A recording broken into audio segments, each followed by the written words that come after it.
Greetings, fellow moviegoers, and welcome to Movie Central, the place to talk about movies, TV shows based on movies, toys based on movies, games based on movies, and rides based on movies.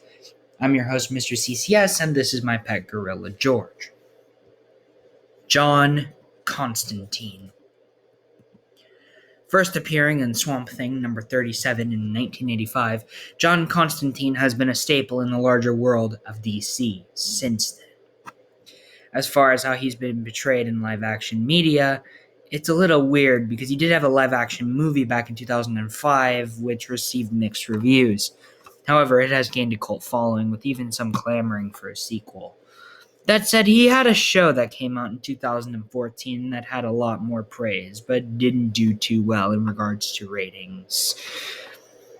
One of the highlights of that show, however, was Matt Ryan, who has constantly resumed to play the role because he likes how dark and cynical the character is.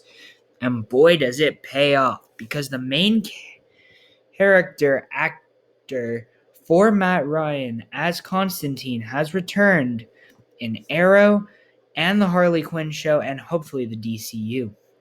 The most notably time he played the role of Constantine for me is within the DCAMU continuity. As a matter of fact, he has a story arc that lasts through a trilogy, 4 movies if you count House of Mystery. As far as his major presence in the universe goes, the biggest role he played came in the form of a series of shorts that were edited into a movie, which was released in 2018. How does it fare? We are going to find out today. This is Constantine, City of Demons, the movie. After a tragic mistake, a decade later, family man Chaz, voiced by Damien O'Hare, and occult detective John Constantine, voiced by Matt Ryan, set out to cure Chaz's daughter Trish from a mysterious supernatural coma. Great, it's The Exorcist all over again. With the help of the enigmatic nightmare nurse, voiced by Laura Bailey, the influential Queen of Angels Angela, voiced by Rachel Kinsey, and a brutal Aztec god, you try pronouncing that. The pair just might have a chance to outsmarting the demon Berull, voiced by Jim Meskimen, to save Trish's soul. In a world of shadows and dark magic, not everything is what it seems, and there's always a price to pay. The path to redemption is never easy, and if Constantine is to succeed, he must navigate through the dark urban underbelly of Los Angeles. Again, what's with it using Los Angeles? Outwit the most cunning spawns of hell, and come face to face with his arch nemesis, Nergal, voiced by Robin Atkin Downes, all while battling his own inner demons. This is a movie that we should see in live action. It's got a very fun and energetic, but at the same time dark and urgent story. Honestly, I don't know how much I can make this clear.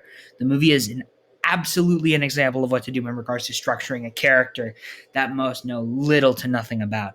I didn't know too much about Constantine going into this, but I can gladly say that I really like his character and would love to see another shot with him in live action.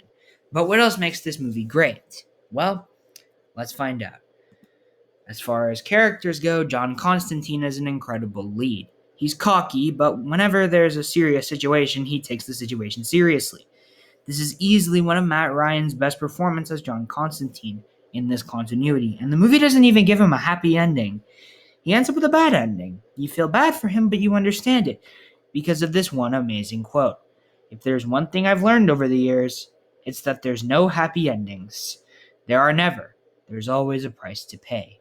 This is a very great way to sum up trouble that everyone inevitably goes through, and there's nothing you can do about it. It's a great message to teach the viewers and those who are having a hard time.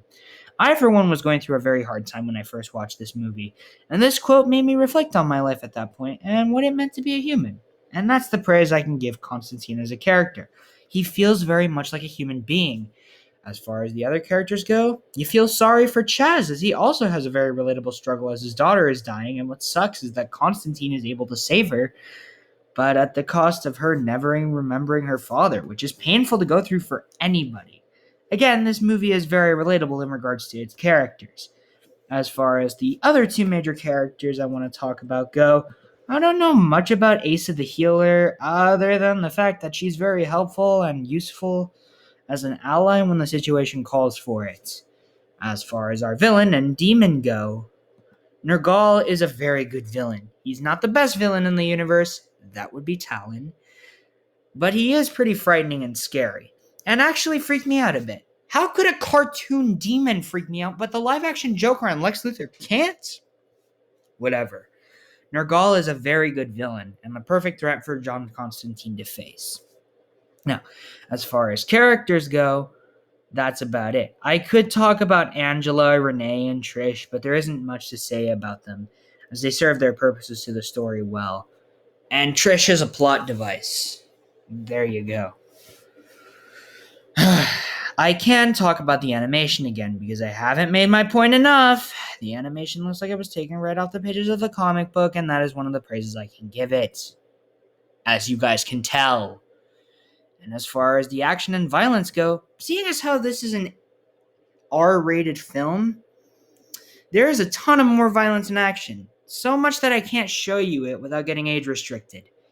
Anyways, sorry for the shorter review, but this was a damn great movie based around a character that you wouldn't expect to be a perfect lead, but he is, which is why the movie gets a 10 out of 10. A great introduction to a great character. Yeah, I know, short review, but I've been busy. Don't worry, I plan to make the next reviews longer. But that's it for this one. Feel free to leave your thoughts on the movie below, and tune in next week when we take a look at a double feature in the form of Death and Return of Superman. With that said, my name is Mr. CCS, this is Movie Central, and that, my friends, is a wrap. See you next week.